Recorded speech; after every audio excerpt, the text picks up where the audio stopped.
How important is how you look? Should it impact us as much as it does? Should it affect us as much as it does?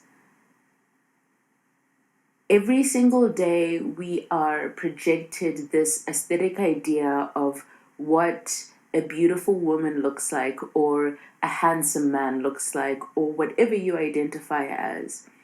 We are constantly judged on how we look by the pictures we post and the engagement and the likes. Do we go to one extreme of caring too much? Do we go to the other extreme of not caring at all? What is a healthy medium? And I think one thing is for certain: we can't ignore the impact that looks have on our lives, and we can't ignore the significance looks have. We can't ignore the significance looks have on us as people, and on our standing and our impact and how we interact with people in society. They play a big role. And in this episode, we're going to dive deeper into that and really figure out how to balance everything. Hey guys, Maria here. Welcome to my podcast, Round Plug Square Hole. On this episode, we're talking about appearance. This is an interesting subject for me because it's something I have struggled with my entire life. I have gone through phases of caring too much and not caring at all, and I feel like I'm kind of getting out of the phase of not caring at all. For the longest while recently, it was almost like, why should looks matter? I don't care. I'll look like a hobo 24/7. And it kind of tied into my depression, because when you're depressed, you don't really care about you don't really have time to take care of yourself. You don't have the strength to take care of yourself, and on the list of things that you have the energy to do and you can will yourself to do, sometimes it starts falling to the bottom of the list. I literally would keep my hair in the same bun for days and days and days and days, to the point where my hair literally started breaking off because I just didn't take care of it at all. I was thinking about it today, and I was on my Instagram and I was dissecting my page and my feed, and I was looking at other girls' feeds, and I was like, they actually take effort in the way that they look. They think about their presentation, and it kind of started making me feel bad about myself. And I kind of had to reel myself back in and be like, you know what? Appearance, it does count for something. It does, whether we want to admit it or not, but it's about finding a healthy medium. It shouldn't be everything, but taking care of yourself is you taking pride in your vessel. Wanting to look nice is not a crime. For the longest time, I was like, yeah, like I'm told I'm that person, I'm cool because I don't really care. But deep down, your lack of caring is just an outward reflection of what's going on inside. I was not happy with myself. I wasn't happy with my life. I wasn't happy with anything. So it started reflecting on my outer vessel. For this to start making sense, let's rewind back to the beginning. When I was younger, I was overweight. I didn't really have that many friends. I was at the bottom of the food chain, and I was made fun of a lot. A lot of that period in my life is blanked out, but I remember being made fun of a lot for being overweight. I remember people asking me questions like, why are you so fat? And this, that, whatever. And I remember like crying all the time, because not only did I not have people who I was friends with, or people, I didn't have the types of relationships and friendships that I would see people around me having. I just really wanted to fit in. I wanted to have that fun experience with people. And I even remember the one time, I think I had to take some popular girl home or something when I was literally like 9 years old. And they announced it, my teacher announced it or something, because her mom sent a letter. And someone looked at me, she's like, oh, I can't believe she laughed about it. I thought she was going to say ew. And I stopped and I looked at this person, and I was kind of shocked, but like digesting it. And I was like, So that's really how people see me. I'm just that gross to you. And that was basically a good chunk of my life. And now since I'm turning, yeah, so now since I'm 25, a good 50% of my life consisted of that. We are literally at the halfway mark until I was 12 and then I lost weight. And in my mind, it was like I thought this weight was the reason why people didn't like me and wouldn't be my friend and everything. I thought that was the reason why I was so invisible. And then I lost weight and I thought this would be a magical moment where people would finally see me. But that's not what happened. I transitioned into schools and into a different space. And for the first time, I slowly started being myself more. And then I was getting more comfortable. But I still wasn't the person getting attention. For the longest, I feel like I had an ugly duckling face for a while. But I went from being the fat girl in the group to the black girl in the group. And for a lot of time, especially when it comes for guys and everything, when I was growing up, male interaction, especially black guys, which was the category of what I could go for because society said that, like, black girls can only go for black guys because the interracial dating thing was just never a thing. So, being in a group of friends where my non black, my colored, my Indian, my whatever friends liked black guys too, I became the bottom of their list again. Once again, I was at the bottom of the food chain. Why? Because of appearance. And this became an appearance that I couldn't change. I couldn't change my race. And I became aware of the fact that me being a black girl meant that I was always going to be less eligible. It didn't really sink in that clearly at that time, but I think it was slowly etching itself into my identity that my blackness has put me at the bottom of the food chain. And I just thought it was because I was unattractive. And I would go home and I'd look in the mirror and I remember this one time I even like put lip gloss on and I was like excited and I was like, oh, you look cute. But then I go to the place and experience this social interaction and I remained invisible. And once again, the guy that I liked or that I had a crush on totally looked past me and looked at the mixed race person. And that is kind of the way that my life started to shape itself. And it's funny, when I was in a situation with just black people, suddenly I was way more attractive than when I was in a situation with my non black people. And it made such a weird dynamic because I went to school with hardly any black people. And because African parents and the way we were set out, I wasn't really allowed to do anything or go anywhere because my parents were just that strict. So there's this whole other world that I wanted to dive into, but I was never really able to dive into. And there was a world that I was stuck in where I was visibly experiencing being at the middle to bottom of the food chain. And that was just the dynamic that I went through. Now, cut forward into my first 2 years at university, I experienced the weirdest thing.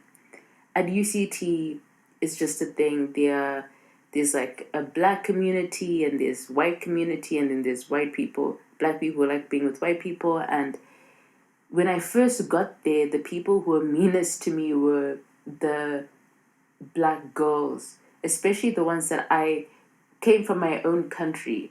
They didn't know that I knew they were being so mean to me behind the scenes, but I was being told everything. And me being me, I like looking past certain things. I understand triggers like that. And I just realized that this has nothing to do with me. And then eventually we all became friends. It was fine. But the people that I ended up being friends with were mixed people and white people, mainly like my closest friends. Not because I'm out there looking to find friends who aren't black, it's just that those were the people who were kindest to me, who I resonated with, who were accepting of me and welcomed me in. And being in those situations, I was always out at the white nightclubs and the places where, once again, because of how I looked and something that I couldn't change, I was at the bottom of the food chain. And it was an endless cycle of this. And then I came home, and then suddenly, when you start getting attention from people, I didn't. I reached a space when I'm now in my 20s, and it's like people be like, oh, you're pretty, or this and that, whatever. And it's like, you say that, but that shouldn't be the reason why you're speaking to me. That doesn't matter to me. Or, I'm sorry if I don't believe you, but that has not been my reality most of my life. People get angry with me because I'm like, oh, no, I'm not, when they're telling me that I'm attractive, or be angry with me because they're like, oh, well, your life has probably been easy because you've had the advantages of being a pretty person or something. And I'm like, you have no idea the backstory.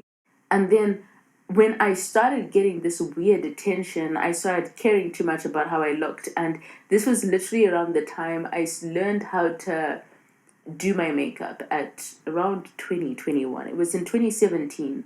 I bought my first foundation and concealer. I had no idea what any of that stuff was. It's funny. Even my first 2 years in uni, I thought eyeliner and lipstick and mascara was makeup.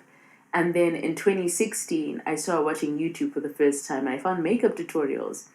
And then I got fascinated by that world because that's all I could watch. My anxiety used to peak so high that I couldn't watch TV or movies. So I started watching YouTube, and then I started learning about makeup.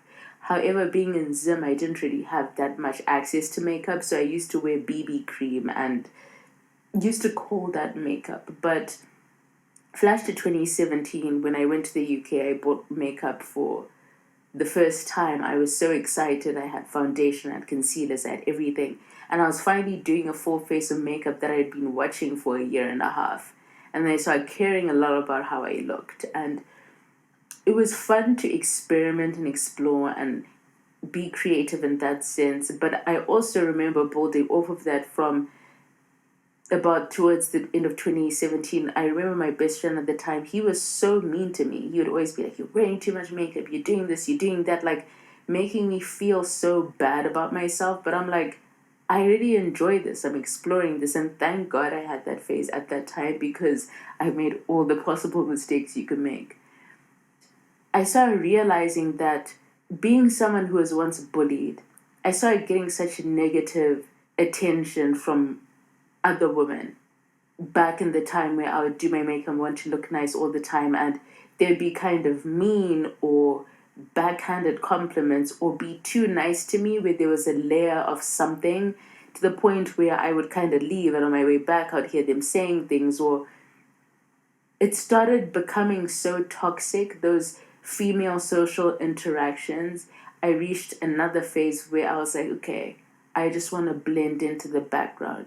That's when 2018 ish, into parts of 2017 entered, came Leo, who was always wearing all black. I wanted to blend into the background. Just like high bun, slides on, I'm just a regular person. Please just don't give me that type of attention. I didn't want male attention, I didn't want female attention. I just wanted to be in my own space and do my own thing. I started to hate the paying too much attention to your appearance, paying too much attention to how you look. I started hating that dynamic. In 2018, there was a huge period of time where I just would never look in the mirror at all. Maybe once a day, if that. I just wanted to disappear and dissolve into the background. And 2019 came, and I still didn't really care.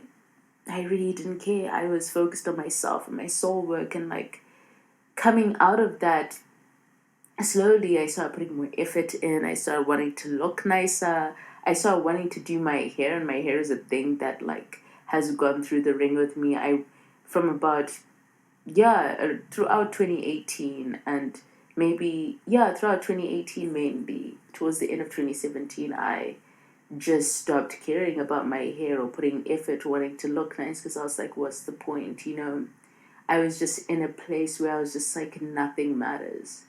Why does everything matter external? Like it just wasn't a good space to be.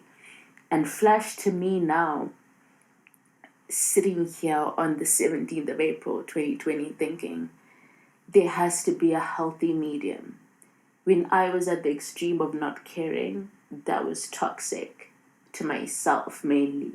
When I was at the extreme of caring too much, that was toxic to myself mainly because I would always get my heart broken because I never got the attention or the recognition that I thought I should get.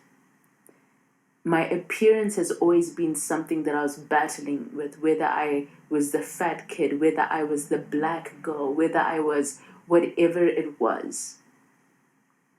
I just felt like it was just this ongoing battle with myself.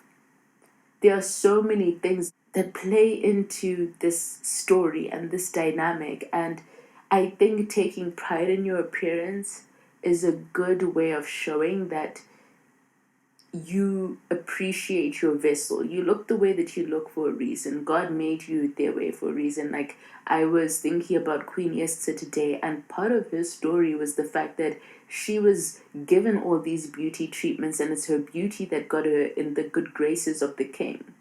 And she became this Queen Esther who liberated her people. That doesn't mean you have to sexualize yourself. That doesn't mean you have to just be who you want to be, carry your body the way that you want to carry it. Like, wear your skin the way that you want to wear it. Just because I'm taking pride in my appearance doesn't mean I'm going to be half naked, of which if I wanted to be half naked, that is my decision. I like wearing very tomboyish things, and that's just how I like to express myself. I want people out there to just embrace themselves in their truth the way that they are. You were made to look the way you are for a reason. God made you for a reason. If you stand out for a reason. If you blend in for a reason. If you are conservative, you're conservative for a reason. If you're flamboyant for a reason. Just embrace your truth, and there is no set blueprint to how a person should look, and there's no set blueprint in how you're supposed to carry yourself. I spend so much time going circles and roller coasters in my head because I wasn't fitting to a mold, or I just felt like I was different, or I just wasn't happy with what I was given. When if I had just loved myself and explored myself and let myself just be, I would have gone on a totally different journey, but it's just never too late for that. Now, the title of this episode is How Important is Appearance? My answer to that is that there's no straight answer. Appearance is important, however, it's not everything. Carry yourself the way you want to, and I think it's like your artistic representation to the world. What you see is what you get is a saying that a lot of people say, and well, unless you're maybe visually impaired, the first thing you notice about someone is what you see. I'm not saying that looks count for everything. I'm just saying just take pride in your vessel. There's nothing wrong with that, and I'm coming to the point where I am being okay with that too. I'm exploring that side of myself, and I'm excited for the journey. Now, before I waffle too much, of which I've waffled a lot, I'm going to say thank you for listening to this episode, guys. Try new content. I'm still getting my sea legs, and to all those who are bearing with me, thank you for bearing with me. Follow all my socials. If you're interested to see more from me, at Muri Chats on Instagram and Twitter, at MUDIE_CHATZ, Simply Video on YouTube, Midnight Muse on all music platforms, and that should be about it, guys. Light, love, and good vibrations.